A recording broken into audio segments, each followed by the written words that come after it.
Hi everyone, welcome back to J Journey's YouTube channel.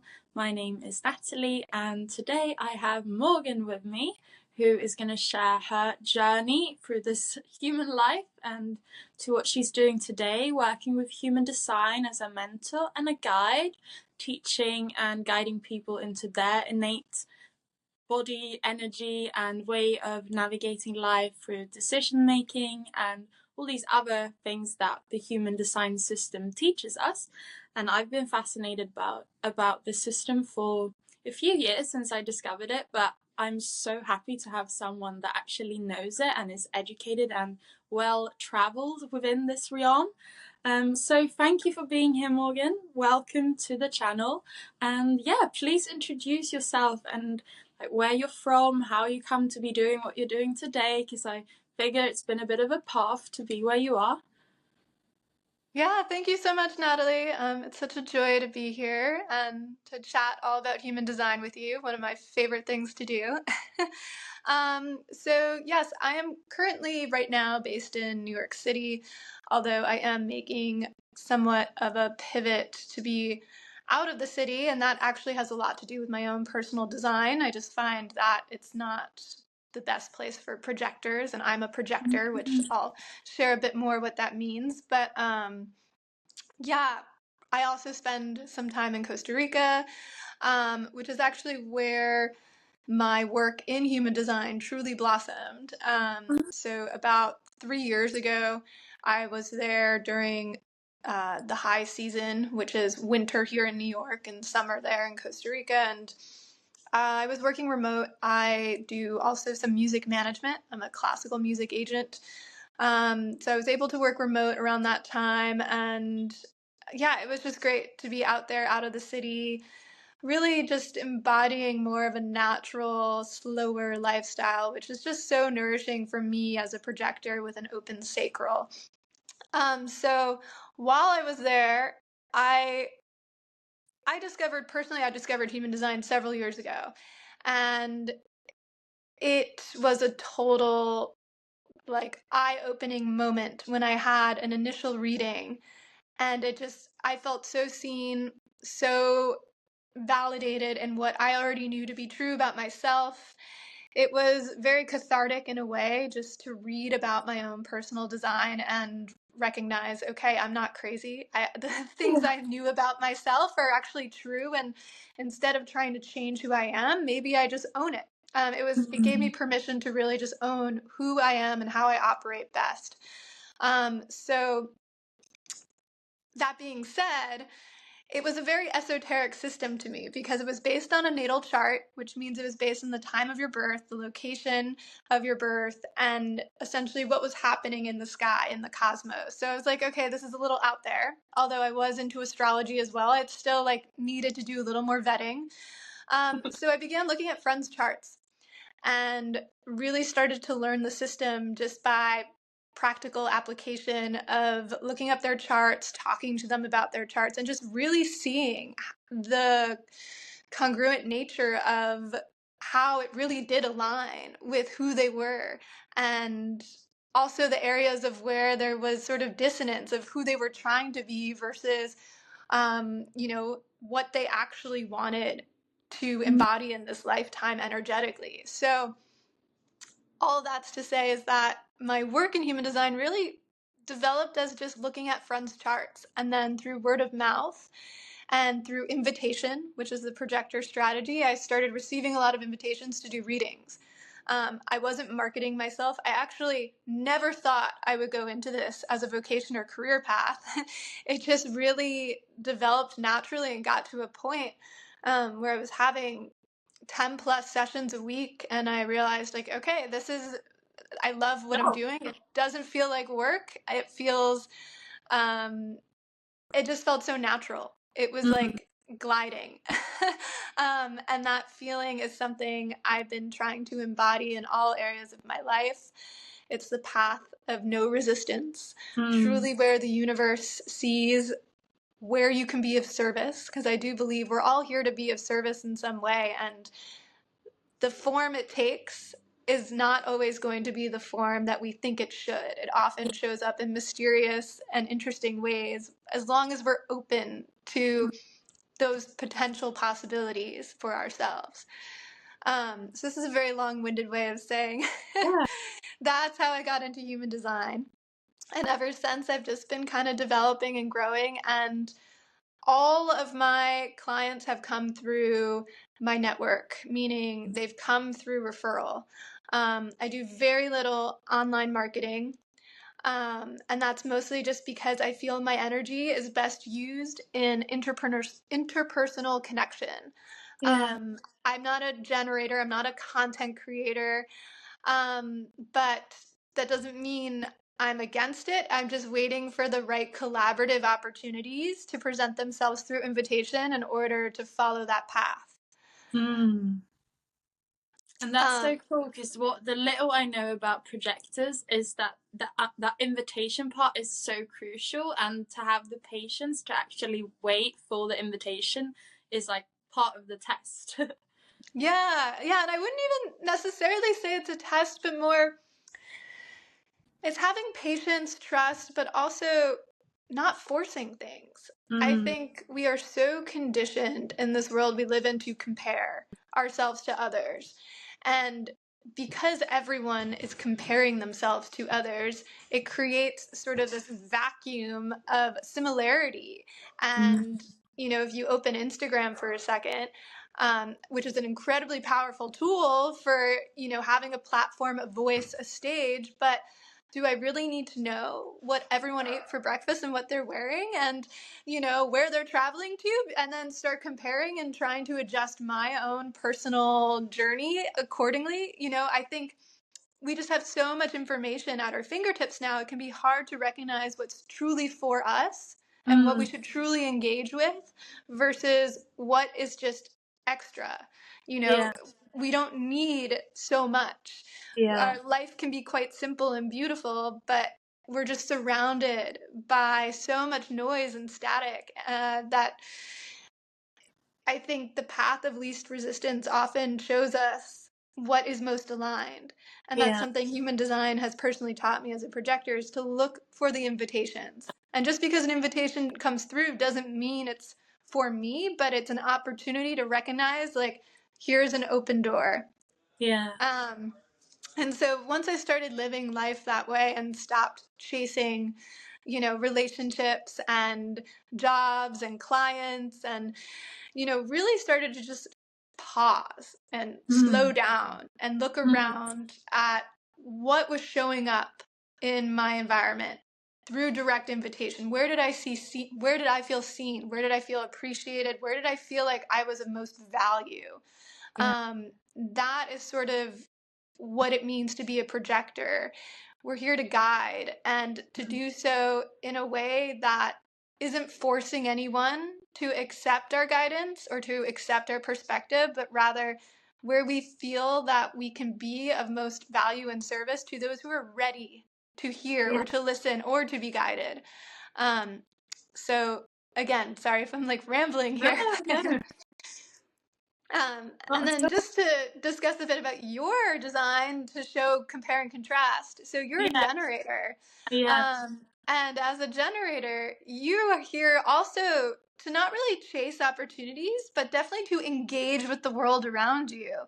You have a Mm. lot of natural energy that regenerates when you're doing things that light you up. Mm. So anytime you're kind of engaging with what's showing up in your environment or in your world or what you're seeing or the people you're meeting, you'll get this like fiery sort of sacral response that's telling you like, oh yeah, this is something to put your energy towards. Mm. So it's different from waiting from the invitation, but it's a similar concept of like not chasing or not actively trying to make things happen, but sort of being patient and noticing like what Mm. does my body actually want to do in this moment, as Mm. opposed to what you think you want to do in the moment or what you think you should do in the moment. Yeah, because I think that's what I gather from human design about getting more into the body and listening to the response in the body before like because the mind tries to strategize and rationalize and analyze, and sometimes that gets in our own way of doing where, as you said, where we can be of most service, or where we can share our gifts with people who actually want to take it, Yeah. so it's very cool how, but I guess that's a big teaching then, to take it a bit slower, to feel into things, and to honor our natural instinct a bit more. Yeah, yeah. So the creator of human design, actually, he doesn't like to be called the creator because he feels that he didn't create anything new. He just noticed patterns and designed a synthesis of ancient systems that were already in practice. So his name is Ra Uruhu, and he he developed a synthesis of the I Ching, Kabbalah, and the chakra system. And it's his belief that the mind is simply a passenger. The body is actually the driver in this lifetime, or should be. But we're taught from the moment we're born to heavily rely on our mind. Of course, the mind is such a powerful tool. It's where we conceptualize and understand and are able to have analyze, but all of that information is simply information and shouldn't necessarily be what's driving us through life. So the mind is an important energetic, but it's not the sole energetic. And so Ra really believed that we should always continuously be in a process of deconditioning, like releasing beliefs that we've created based on what the mind has been taught or what we've learned from what we've read or environment or lived experience, what's been ingrained in us mentally that isn't necessarily in accordance or aligned with what the body actually wants to be doing in this lifetime. And what purpose we actually serve in this lifetime. Yeah. And a lot of that time, that purpose isn't so specific as, like a career or vocation. Like if your purpose is to be a CEO, I would say maybe it's not so much about the CEO title, but rather your purpose is to be a leader or to generate energy. For you, for example, as a generator, you don't want to necessarily think like your purpose is to be a podcast host or a yogi or etc., but rather it's a larger, bigger picture. Your purpose is probably to inspire people to be creative and to engage with their sacral center. So it's a wider understanding of what purpose is, which I appreciate. And if you're following your design, your strategy, and authority, if you're meant to cure cancer, you will cure cancer, but you don't have to use the mind to chase that. It will happen and unfold naturally by just listening to your body and allowing yourself to be pulled in the directions that most resonate with what's true to you.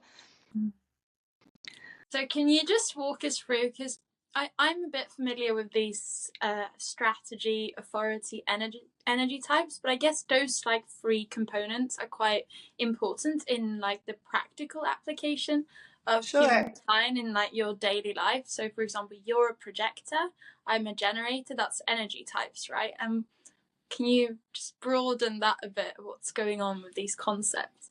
Yeah, sure. I know I jumped right into the woods with all this, but let's No, I take love a it. step back. And for those who don't know anything about human design, so yes, there's 5 different energy types in human design, and that's sort of the baseline of understanding your design. About 70% of the world's population are generators, and generators are the builders, the creators, the doers, the makers. They have a lot of natural energy that regenerates when they're doing things that they love to engage with. Half of those generators are manifesting generators. So they're similar to pure generators, but they are here to kind of find shortcuts and do things in creative new ways. They have a lot of energy similar to generators, but that energy is very multi-directional. I like to think of them as sort of like they're constantly juggling many things at once, and that's how they thrive. They're not here to be on like a one path, single ride. They're here to have many different pivots through life energetically. So then after that 70% of the population, about 20% are projectors, like myself. And projectors are non-energetic beings. That doesn't mean that they don't have energy, but rather their energy ebbs and flows. It's not something they can consistently tap into. They require a little more like rest and decompression and space from the world and others, just to regenerate and to recharge their battery. That being said, they make excellent guides. They're here to really kind of guide energy. They're here to sort of have a bird's eye perspective of what's happening around them and offer feedback and advice and ways to improve. After that, about 9% of the population are manifestors. And manifestors are very interesting energy types. They're here to initiate change. They come into this world in order to really provoke and bring new ideas and new ways of doing things. And oftentimes they will do that in these very like intense short bursts that come and go. So similar to projectors, they don't have a consistent energy battery life, but when they do, it's incredibly powerful. I think of them as sort of like a rocket ship. They're here to like get something off the ground with a lot of power and then kind of take a break and pause, regroup, and move on to a new way of doing things and get that off the ground. And then lastly, only 1% of the population, the smallest amount, are reflectors. And reflectors are somewhat of chameleons. They have all their centers, all of their chakra centers or energetic centers are open in their chart, which means that they're incredibly like open, intuitive, empathetic. They kind of can shapeshift very easily in different environments and settings and social circles. They are here to really reflect back to us. They are the mirrors of society, of what's working, what's not working, what's healthy, what needs improvement. They're incredibly special to our ecosystem and really critically important. But they only make up 1% of the population, so they're quite rare. And if anyone is interested in learning what their design is, they can check that out on my website if you want to link it later. Yeah, And I'll look link up their it below. chart. Yeah. But so that's sort of the general outline of the energy types. Then each energy type, so we have generators, manifesting generators, projectors, manifestors, and reflectors. They each have their own strategy. So as we discussed in the beginning, my strategy as a projector is to wait for the invitation. And that simply means like to not go chasing things, but to wait for a direct and formal invitation from someone or something, and then to use my authority, and authority is how you make decisions in human design, to decide whether that is aligned for me. For you as a generator, your strategy is to wait to respond. So similar to projectors, wait, have patience, see what's showing up in your environment, but instead of waiting for a direct formal invitation, you kind of just wait to see how your body responds to what you're noticing. So for example, if you are, just to like really simplify it, if you're at a restaurant, like waiting to feel that like visceral response to what meal you want to be eating. And you can think of that with everything in life. You know, if you're in a new relationship, like really tuning into that gut response, like, ooh, like, do I feel this visceral pull? It's a very visceral reaction. It's a bodily response for you as a generator. So each energy type has a strategy. And then lastly, the authority is very specific. There's about 9 authorities in human design. Most are emotional. You are an emotional generator. Yeah. And emotional authority means that you do require some space to feel things out, space and time. For you, clarity unfolds over time. It's not going to come in the moment. It really requires like sitting with your emotional wave, sort of the extreme high and the extreme low of what you're experiencing to understand if it's meant for you. So again, for you, patience is something that's really important, and learning to take that space and that time and to communicate like to those that are affected by your decisions that you require a little extra buffer space to understand if something's right for you. And is For that me, for all emotional authorities as well, to yeah, give stuff time to land? yes, exactly. So projectors, generators, manifestors, pretty much every energy type can have emotional authority except for reflectors. Um, and then the second most popular authority in human design is sacral, which is just like very black and white, yes or no, in the moment. And then after that, I think the next most popular authority is splenic, which is very instinctual, like fast, quick downloads that are almost coming from outside the body. Um, I have self-projected authority, which is actually quite rare. It's only about 3% of the population has it, and it means I have to talk things out. I have to hear my own voice to know if it's aligned. Not Yeah. so much to receive other people's feedback, but just to have a sounding board of listening to my own voice to know if it's something that I want to be doing. Yeah. Yeah, so I voice note friends all the time. I listen back. I voice note just to myself. I journal a lot. I just kind of need to get everything that's going on here out into the world and then listen back, allow it to project back to myself. Um, Interesting. yeah, so those are sort of the biggest parts of human design is your energy type, your strategy, and authority. Those are the big three. And if you know just those things, you're actually quite set. Yeah. You don't really need to know all the other details. The other details help, but if you're following your strategy and authority and really honoring your energy type, everything else will work out for you. All the details will work themselves out. That's so cool. And would you say, if someone's listening, for example, and because you can be a non-emotional or an emotional as well, right? That's also some kind of distinction, or is that only two different authorities? So, good question. So, if you have a defined solar plexus in your chart, that means you're emotional, but it also means you're emotional authority. So that's why 50% of the population actually have emotional authority. And that's why I really do feel it's so important for us as a society to really start to address our emotions and emotional landscape and to stop Yeah. defining them as something we need to fix or change, but having tools to really learn to process and to sit with our emotions. That phrase, sit with your emotions. It's not so much like sitting and being quiet, but learning your own personal way of navigating your emotional wave. It might be different for everyone. It could require movement or somatic practices or getting into nature.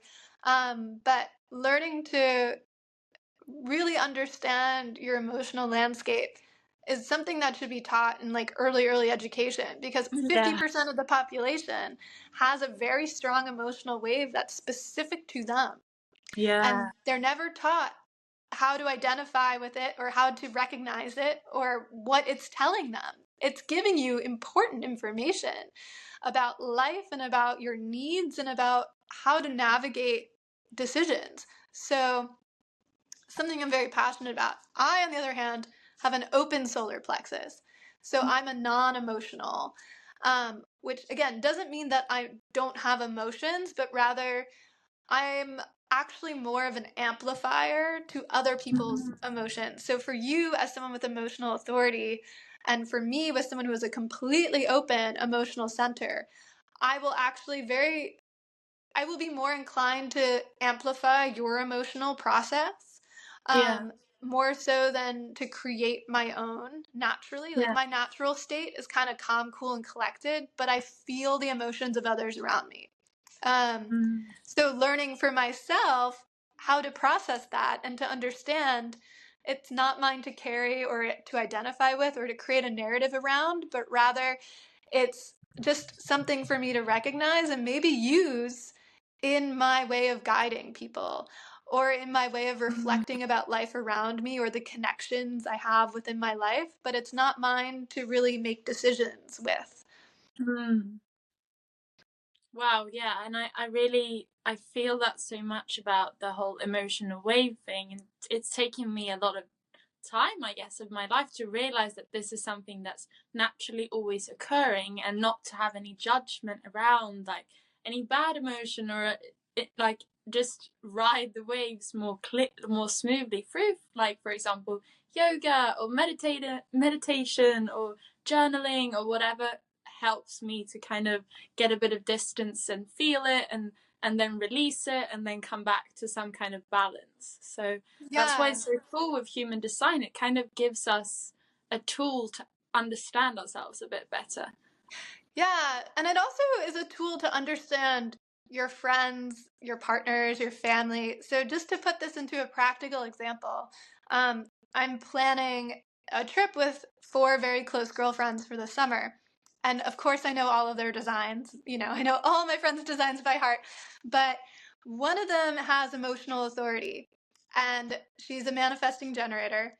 So, she was immediately excited about this one place we were considering to travel to. And I knew, because I know she has emotional authority, to give it a few days, to go back to her and ask her if she's still excited about that place, and if she still is keeping the plan to book it, and etc. And just because I know it will take her, she was in her high when she was making that decision. Her visceral center was so engaged and excited. It was like, yes, this looks amazing. I'm in. I want to go there. Let's do it. But then a few days later, when I reapproached the topic of conversation, she had some hesitation. And it's because then she was in the low of her wave. Mm. Eventually, she came to a neutral state and decided, like, yes, actually, I do want to go to this place, but I think we should travel these days. She just was a little more practical and grounded. Yeah. So it's learning that you might still arrive at the same decision, but you still need to give yourself the space to feel out the high and the low. Mm. Um, and then to feel neutral and grounded, and as though you're no longer on the wave, you're just on the beach.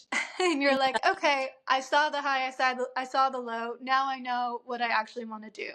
Yeah. Um, and so, as her friend, I've learned to not necessarily rely on the high, but to rather wait for the moment where it's like sort of calm and neutral, because Mm. that's actually what she wants to do. Yeah. Does that resonate for you as an A emotional lot. generator? A lot, Yeah. yeah. And one thing that I've applied when it comes to that emotional wave thing is, if someone, for example, if I'm out and about and I meet someone and they're like, let's do this tomorrow, and I'm like in the moment, and it's like you're like having fun, it's social, I'm like, yeah, sure, let's do it. That would be like before I learned anything about the emotional wave. And then I would like sign up for stuff in the high, and then the next day arrives or whatever, and I'm like, actually, I don't feel like that at all. Like, I need 3 days of solitude. So Yeah. like now I don't just sign up for it's not that I can't be spontaneous, but I do have a bit more awareness around using the high to like plan my entire life. Yeah, that's well said. That's such a good way of explaining emotional authority. And it really applies to everything. So Mm. learning just that that's your process makes Yeah. it so much easier to give yourself grace, Yeah. when you do change your mind, Mm. or when you just need a little like space to think, not think, but feel what Mm. you actually want to be doing versus what you committed to in the high of the moment. Yeah. Um, so yeah, that's an excellent way of explaining emotional authority. And so when I do couple sessions, usually where I find the most tension is the difference between an emotional and a non-emotional. Mm. And it's usually because someone with emotional authority, if they're not able to articulate well that they need some space and time, to feel things out, or even if they do articulate that to their partner, often the partner that is non-emotional, who has an authority that's sacral or splenic, and it's just faster, quicker understanding of what they want, might not understand their partner's need for time and space. Mm. And that creates tension and dissonance in how you approach decisions together in partnership. So knowing each other's designs, and usually when I do couple sessions, it feels like therapy, even though, Yeah. we're not talking about the little things that happened or the fights. It's just Mhm. talking about their designs, and they have these aha moments of like, oh, okay, like, yeah, I sense that for myself and for you, and that's where we butt heads. But seeing your design and understanding it gives you permission just to really own your process without explanation. It's who you are. Like, you don't need to explain it. You can share with others, but you don't need to change. You just have to, you know, be as you are, who you are, and be able to accept that people are different. It's a mechanic of individuation, as Ra Uru says. We are incredibly unique individuals, and our energy functions in unique ways. And the more we can understand that about ourselves and others, the easier it will be to have a very vibrant, interesting society and world Mm. that isn't so congenial. It isn't so, simplified. It's more diverse Yeah. and creative. I do hope we're moving more towards that era of humanity, the new age of Aquarius, which is just a little bit more innovative and free thinking and understanding that we all operate in very different ways. Yeah. So we need to stop acknowledging wellness and spirituality and work structures as a one size fits all, because that's just Mm. not how we are built. No. And it's um, very freeing in many ways to realize that, and that I love that individual aspect that human design tries to highlight in us, that there is no one size fits all, there's not one right way to do things, even though the societal structures might have been created like we are all equal in how we operate best in the world. But for example, as I've understood it, for a projector, they're not, as you don't have the same consistent energy, like having a maybe 9 to 5 or a very like consistent job might be quite draining, because that's just not how. I've heard someone say like a projector should only do like 4 hours of effective output per day, because they're taking in so much, like, and then they can come with a really good like guidance or a very good like reflection around the situation that adds a lot of value, but it's not about working 10 hours, if that makes yeah. Yeah, absolutely. I mean, I personally have the belief that only we know how much we need to work. sense. Like, I hate even saying projectors should only work 4 hours, because maybe they are designed to work more, but the way they define work might be very different from how we define work. I would say projectors are certainly not designed to be working in 9 to 5 office settings. With their open sacral and probably a lot other centers in their body graph that are open, they're taking in other people's energy. So it's almost like it's a socket that they're plugging into. And so they might feel like they have the energy to create, make, build, do, generate. But that's often conditioned. It's not sustainable, and it does lead to burnout. Um, and there are ways where you can be incredibly successful in work or career or vocation as a projector. It's not like you don't have energy or capacity to build things. It's just the way you go about building things is going to be different than a generator. Um, and it's probably going to come through a lot of guiding energy around you. Um, Whereas generators, they do have a lot more energy to engage with the world around them. But again, how they do that might not be like the way we think of work. It doesn't mean they should be in an office 9 to 5, but just rather they do need to constantly be generating or making something. That's when their energy feels really good and alive, is when they're truly engaging with a project or something that is meaningful to them, and they feel like they're creating and generating. And that's because they have a defined sacral center, and that sacral center is the hub for all life's creation. Ra said generators are the holy life force of humanity. It's the center of reproduction, it's the center of creation, it's the center of like vitality and vivaciousness. And so generators do have like lots of capacity for anything that feels alive and good, and that's to create things. But it might not necessarily come in the form of a traditional workspace. Yeah. And it might not necessarily even come with monetary value, financial value.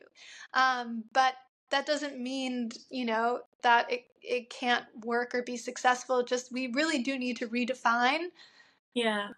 how we see human beings having roles in the ecosystem of this world, because I think capitalism has truly been at the forefront of recognizing value for Yeah. humans.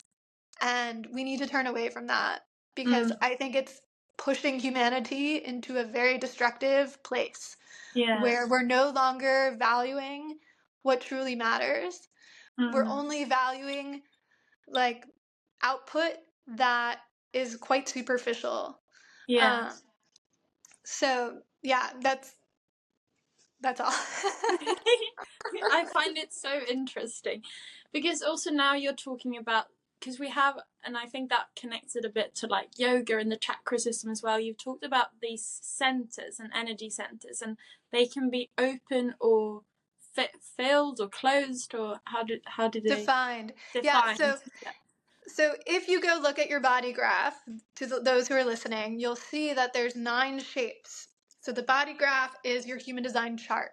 And so when someone comes to me for a session or a reading, I simply look at their chart and I tell them what is there based on, my education in human design. So in those 9 centers, they can either be defined, which means that they're colored in, or undefined, which means that they're white. They're not colored in. And each center that is either defined or undefined tells me as a reader, or you as someone who knows something about human design, whether or not it's more fixed and innate to your identity, to your essence, or if it's actually more open and available to outside conditioning. And the word conditioning means just having an affect, sort of being open and available to outside influence from the world around you. So the more open centers you have, the more you actually like feel and experience the outside world. And it's not so much coming from within you, it's not innate and specific to you, it's like all about your environment and those that are around you. So for example, I have 6 open centers in my chart, so I feel the Wow. world. I feel the world very intensely around me.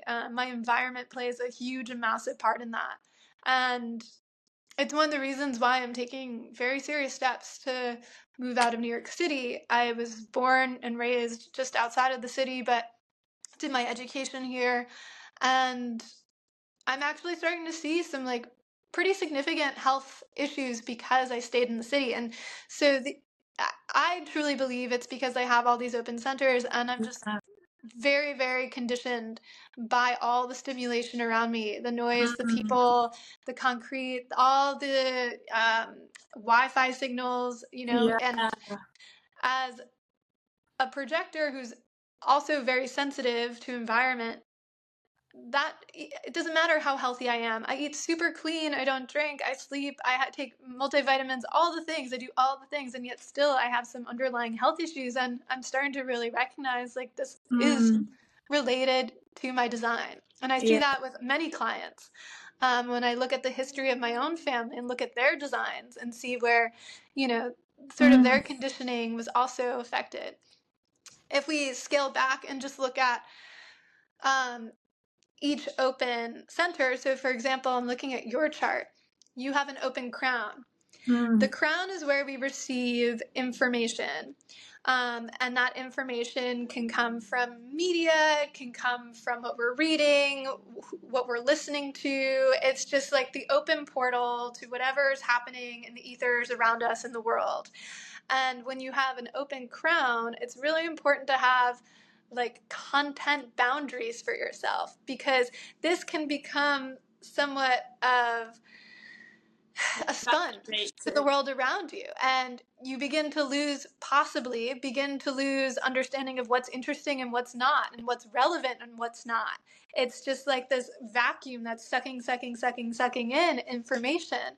And so I also have an open crown, and that's why I try to spend very little time on social media, very little time reading the news. I'm very specific about what books I read. If I'm trying to cater and curate my life, I am specific to what information I'm intaking. And something we're definitely not taught, like you actually have to be very mindful of the energy you're consuming mentally. And especially if you have an open crown, because you're that much more impressionable to what you're reading, what you're observing, just information in general. So, for you as someone who's developing this really interesting entrepreneurial path for yourself, you just want to make sure all the information you're consuming is really reflecting that. Otherwise, you might be pulled in different directions and thinking, ooh, maybe that's interesting, or maybe that's what I want to be doing, or maybe that's relevant. So yeah, just learning to have boundaries around consumption. That's just one example. I resonate a lot because I do feel that I'm very open to always take in new stuff. Like technically my brain wants to like bring in new stuff, but so I just need to curate so that the information is like valuable for me. Yes, exactly. And also noticing that it's draining too, having that open center, because it's just endless. It's an endless pit of being able to consume. You do have a defined ajna. So your third eye of interpreting that information, it is fixed and defined and specific to you. So I do think that helps a little bit to sort of off balance, but not to go too specific into your chart. I'm just looking at it now. But yeah, so the open centers tell us a lot about what we're here to experience in this lifetime. And they're also the areas where we're here to grow the most, where we're here to learn, and often what we're here to master. Because the other centers that are defined, they're innate. They're already within us. It's not something we need to like actively work on. It's going to show and express itself no matter what. It's the open centers that we actually have to be more mindful about, or pay more attention to, or really learn to work with. And it's the most opportunity for growth.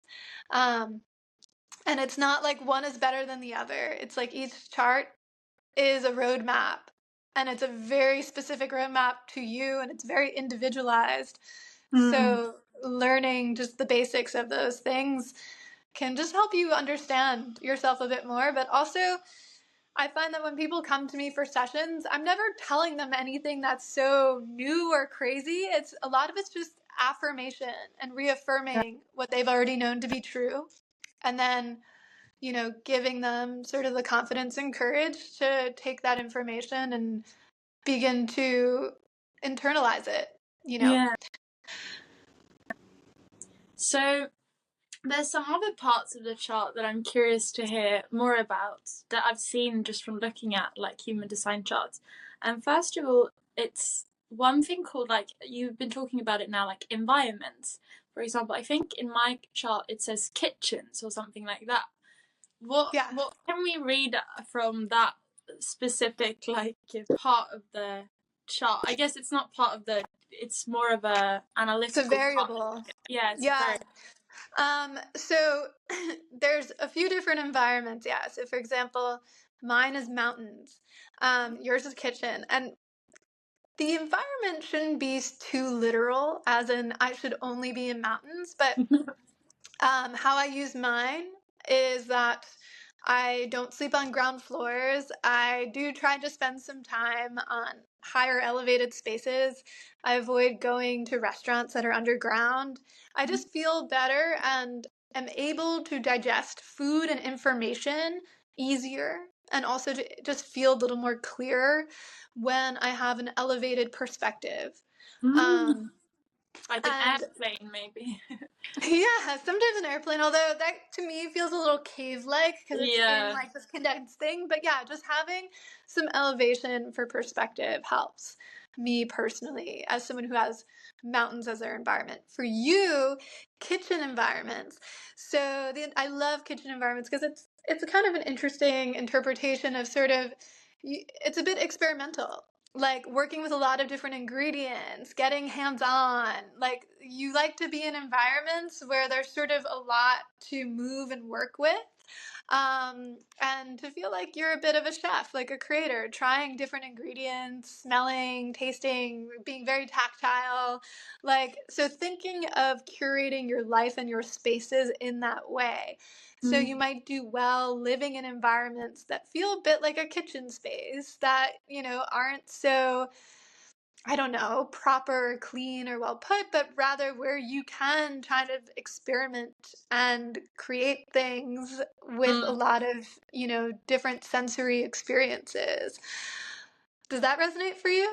Yeah, and I love like being in like funny, quirky cafes or art spaces or Yeah. stuff where it's just like it doesn't have to make sense, and it can be a bit like this and that, or even just walking into like a vintage store or like somewhere where there's Yes. just a lot of different objects and stuff going on. I've always been very drawn to like a bit random environments, I guess. Very Oh, like I love that. artistic.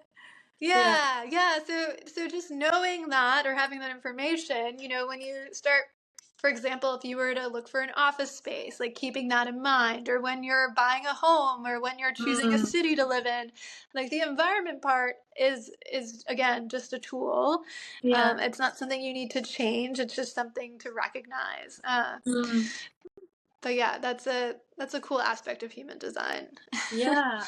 And there's another variable, or I guess that's what it is, or like a theme or something that I know for myself is, I think, frustration and satisfaction, like two sides Yeah. of the same coin, I guess. And that's something that I've realized, that if I've noticed that I'm frustrated with my life, then I'm like, try to take a step back and be like, okay, I'm not maybe working with my design here, because now as I've understood it, it has to do with that I'm not really living correctly if I'm feeling frustrated.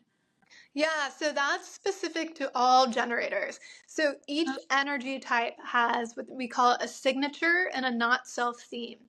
The signature is sort of a clear indicator that things are in flow, things are in alignment, an opportunity or a decision is correct.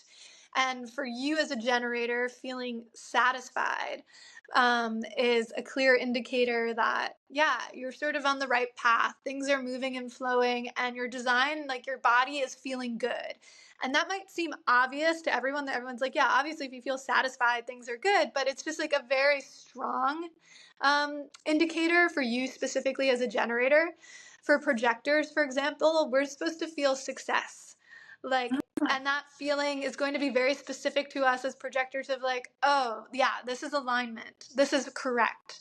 Mm. Feeling like very just Like abundant. successful. Yeah. Yeah. For manifestors, it's peace, feeling like just peaceful. And that means that, okay, what they're doing, they're in alignment. Um, for reflectors, it's surprise, like feeling delighted and surprised by the world and the environment around them. That's a key indicator of alignment. The not self theme, which you talked about, frustration, that's specific to generators. And yeah, it's just a key indicator that like something's, not in alignment. And I think we do throw that word alignment around a lot these days. It's a Yeah. buzzword in the wellness industry. And so, how I would define alignment in human design is um, path of least resistance. Mm. So, when you're feeling frustrated, it's okay, there's something in your path that isn't correct for you. And it's your work to figure out what that is. And for you, you would tune into your emotional authority and start to look at all the things that are happening in your life, your relationships, your environment, XYZ, to see like, okay, how do I feel about this? Mm. And usually you'll find sort of the key indicator. Now, that doesn't mean once you notice what's causing you frustration, you just throw it all out the window. But it's information for you to use to make change. Mm. Obviously, we don't live in a perfect vacuum bubble. We are here to experience not self themes, frustration. We are here to grow, and growth does require us to recognize the parts of self that are outdated and need to be shed, that need to be deconditioned. So it's not something to be like, oh, I have to move on and then everything will be perfect and I'll go back to feeling satisfied. Rather, it's something for you to work with. Mm. Um, for me as a projector, or for other projectors out there, the not self theme is bitterness. And this is Oh. something I've learned to work with significantly. Um, when I feel bitter, especially about something work related or a friendship, relationship, again, it's not something like, oh, I need to throw this out the window, it's over. It's an opportunity for me to really do an audit of everything in my life. Like, am I Mm. sleeping enough? How is my protein intake? How are the quality of my relationships? Like, who am I spending time with? What information am I consuming? It's an opportunity just to really audit just everything. Mm.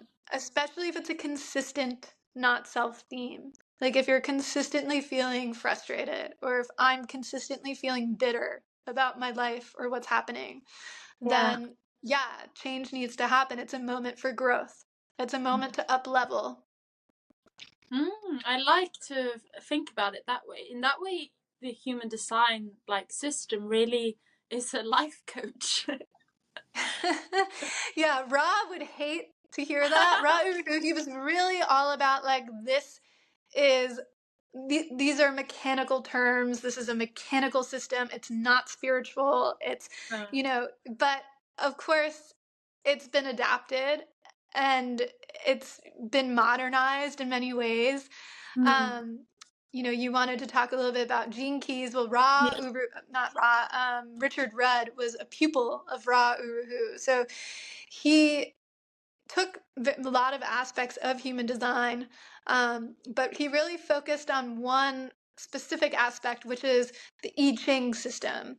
So when you look at your body graph, you'll see there's 64 numbers. And so Richard Rudd really just wanted to hone in on the I Ching and how it interacts within the human design body graph. But yeah, so there's different interpretations of human design, and personally, I have found that me as a human design reader and mentor, like, I really do try to honor the mechanics of the Yeah. process as much as possible. But to have the most benefit, I do like to guide, I do like to mentor, and I, allow this to be a possibility for expansion. And so when we start to Mm. say, yeah, it is a bit like having a coach, it can be that way, Mm. especially if that's what you're needing in this phase of your life. So that's what's so interesting about this framework, is it sort of takes the shape of what you're needing, Yeah. and can be used in so many different capacities and ways. And that's what I love about it. It's very fluid. Even though the mechanical terms never change, it stays Yeah. the same. It's fixed. Your blueprint is fixed from the moment you're born, but the application of it can change throughout your life based Mm. on what you're needing for growth.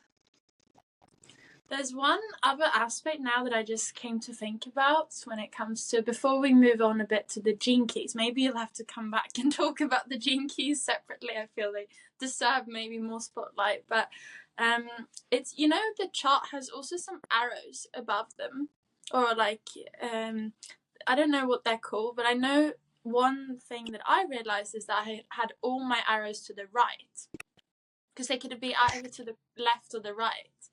And I think I was listening to a podcast, and it came into topic that one of the girls in the podcast also had all the arrows to the right, and she was just talking about like the left arrow is a bit more structure and discipline and consistency, and the right arrow is a bit more flow and less structure. So I don't know if there is anything that could be good to know about these arrows.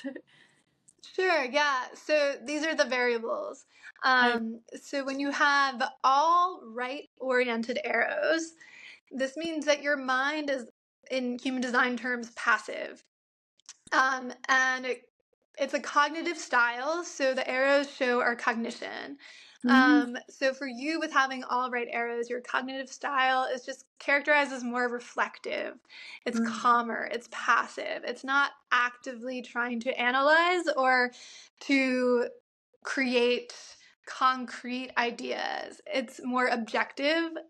And so for you, with having all arrows to the right, there's really nothing you need to do specifically with this information other than to recognize that you're just a skilled observer and you don't necessarily have to attach such concrete ideas to what you're observing. You're here to kind of like passively take in what you're noticing. Um, Sometimes I like to think of this in astrology. It's very ninth house focused, very philosophical, mm, broad. It's Sagittarius style. It's very like open minded, allowing sort of information to flow in its own way without attaching like concreteness to it. It's more yin as opposed to yang. So yeah, the passive mind, it's a very valuable asset in problem solving and decision making, just because it gives sort of a more objective and receptive, to new ideas perspective. mm. It's funny that I have a YouTube channel about spirituality and all these things, and I also teach Yin yoga, so there's a bit There of you that. go. Yeah. This stuff always checks out. I mean, Yeah. this is not new to you, you know? It's like you No. already know this about yourself, but it's just helpful to have that reaffirmation of like, okay, Yeah. yes, this is my design. Yeah. Um, So you also yeah, so mentioned the numbers in the graph, because I guess if someone brings up their graph in front of them, they'll see like, I think they call it gates or channels or something, and there's gates. Yeah. numbers attached. Yeah. So what's that, and how can people like interpret what's going on with these numbers? Yeah. So the gates, it's a deep study. And so there's 64 gates. Each is a genetic expression. So for example, gate 7 is the role model. Gate 13 is the listener. Gate 59 is sexuality. There's just different numbers that have different energetic essence to them. And so we all have these 64 gates within us. We all have a relationship to these different energetic expressions. And this comes from the I Ching. Mm, So if you study the I Ching, this is where this part of human design comes in. Um, and when you have them colored in your chart, it means it's an innate genetic mm, gift that you have. I actually don't like to use the word gift. That's a Genozoe human design term. It's a yeah. cool way of thinking about it. It's a cool way of thinking about it, but it's actually more of an expression, Yeah. because that expression, Richard Rudd says there's a gift within it and then there's a shadow aspect within it. Yeah. So it's easier or more holistic to see it as an expression, Mm, because it could be interpreted as a gift or it could be interpreted as like a lower energetic of a shadow part mm, of self. So when you have these activated in your chart, they're colored in. Um, it's part of your core, um, essence in your design. And again, nothing you need to do or work on, but having the information could be helpful and sort of noticing patterns or noticing where you're most of service, or where you might be more activated during certain transits astrologically. So that's what those numbers are. And in a mm. reading, usually I don't go through those aspects of the chart in an initial reading, but sometimes they come up. Other times in a secondary or third reading, we'll go and do a deep dive on the different gates that are activated. Yeah. Because that's what. Natalie, I just want to take 1 second to check something. Yeah, of course. Okay. Sorry. My phone was No, going off. Okay. don't worry. And then, because I guess that's a bit how it also connects then with the gene keys. And I guess the Yes. gene keys is for the extra nerds, so it's just another layer to this kind of holistic system and interpretation of our energy. And how we are naturally, our natural essence and manifestation. So what can you tell us? Because I've listened to quite a lot of stuff by Richard Rudd. I find it very interesting, this whole like contemplative approach to life, I guess, in general. What can the gene keys? You mentioned the shadows and the gifts, and for myself, I've looked a bit at the how they how he like expresses the shadows and the gifts and the cities and the different layers, and it's very beautiful. Like, I guess he's a poet as well, so the way he translates it, it's so there is really something that touches me in it. But is there anything else you could share on the gene keys for people who have never heard about it? Yeah, so sorry, the dog again. Don't worry. Richard Rudd, I think he's just brilliant. He's such an interesting guy. And similar to Ra Uru, he came up with the explanation of the gene keys through sort of these external downloads, a transmission from something outside of himself, and just sat with that information and then really started to develop and write deep explanations of each of these 64 gates. He calls them keys, gene keys. Each one is a gene key. And so Richard Rudd, he has several different pathways you can take on his website or course, or read his book, where you can look at the specific gene keys that are activated in your chart, specifically starting with your incarnation cross, which are sort of the four most important: your earth and your design. Your earth and sun signs in these. I gotta think of a better way to describe them. Anyways, you can look at the four most important gene keys in your chart and sort of take them through a very deep and personal contemplative practice of understanding them. And not just understanding them, but embodying them, embodying the information that Richard Rudd is providing. So Richard believes that there is a shadow aspect, a gift aspect, and a siddhi, Siddhi, which is an exalted version of that gift. It's sort of the most enlightened, highest version of that gift. And I have done some like coaching and mentorship just looking at the gene keys, but I've come to believe that it's just such a personal journey. Yeah. Reading and contemplating and meditating on the specific gene keys that you have activated in your chart, especially the four most important ones, which I think he calls the pathway. But it's truly, for him, he has a gene key of the week that he shares every week, and I listen to it every week, and it's somewhat of like a spiritual sermon for me. It's an energetic of the week that affects everyone, because he's looking at also the transits in the skies to see what's coming through in that week energetically. And I highly recommend everyone to listen to it, whether or not you believe in this stuff or not. It's just very it's interesting, and it really sits with you. He applies philosophy, the arts, science. It's just a holistic approach to understanding what we experience as human beings emotionally, but also in pursuit of something. We're constantly in pursuit of something, constantly desiring, constantly wanting. And so it's just a good way of sort of reframing and stepping back and understanding these human instincts and why we have them and how we're each relating to them and to each other. But yeah, his main focus is mostly on these gene keys, or gates that we call them in human design. No, I'm intrigued to listen.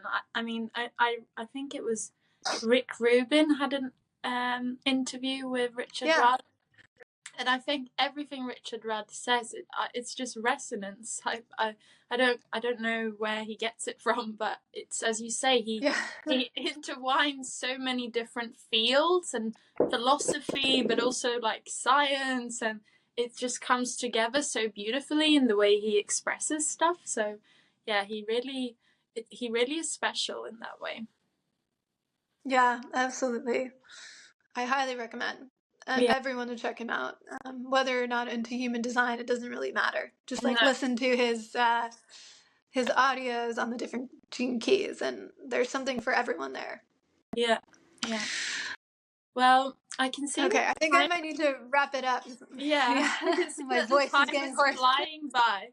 But it's been so beautiful to hear you share so much about human design and how we can apply it and what's going on in the body graph. And I'll link the details to you below if someone wants to reach out, if they have questions, if they want to book a session, and also to the site or your website where you can get your own charts and get into this. I mean, just finding out your energy type can be quite like interesting to know for a start. And then, I mean, as you go on, like for me, human design's been in my life for a few years, but it's not until the past like 1 or 2 years where I've actually gone a bit deeper and been like, what's actually going on here?